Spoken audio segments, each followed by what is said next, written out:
Turn to James chapter 4, verse 17, which I think is the clearest text in the entire Bible on this very controversial subject. James chapter 4, verse 17. Doesn't need a preacher, doesn't need a commentary, just a careful reading of the verse. Therefore, to him that knoweth to do good, and doeth it not, to him it is sin.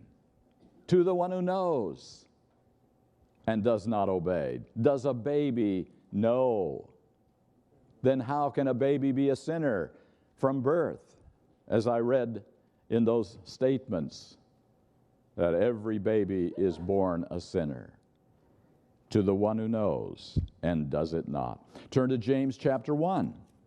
James 1, 14 and 15, the clearest definition of temptation that I have found in the Bible. And believe it or not, most Christians do not know the difference between temptation and sin. Check yourself very carefully right here. Make sure you know the difference. Temptation in verse 14.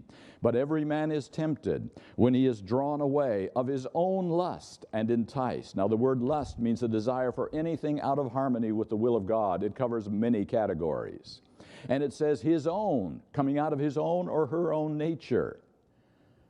So this desire, which is a bad desire, an evil desire, comes out of our own natures, and we're pulled toward it. We're enticed by it. You see, in this world of sin, temptation, to be a temptation, has to have two parts.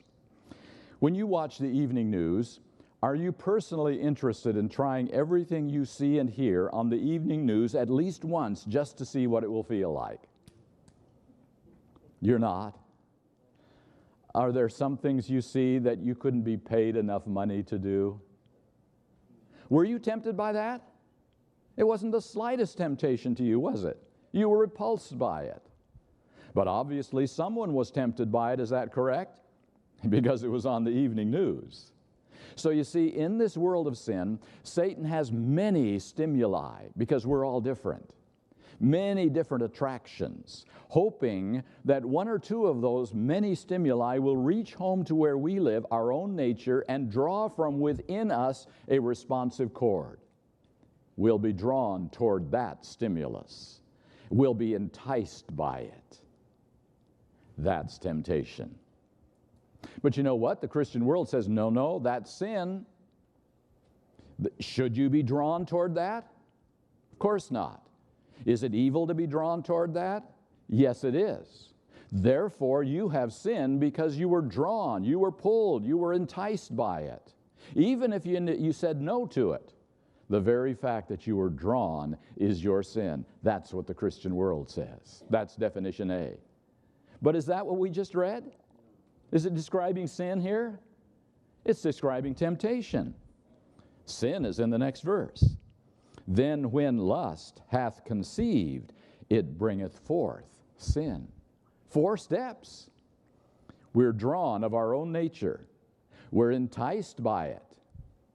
We conceive something is being born. And what is being born is sin. Sin isn't being born until steps 3 and 4.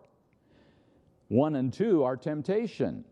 And yet the Christian world puts sin in step 1, while the Bible puts sin in step 3 as the conceiving process.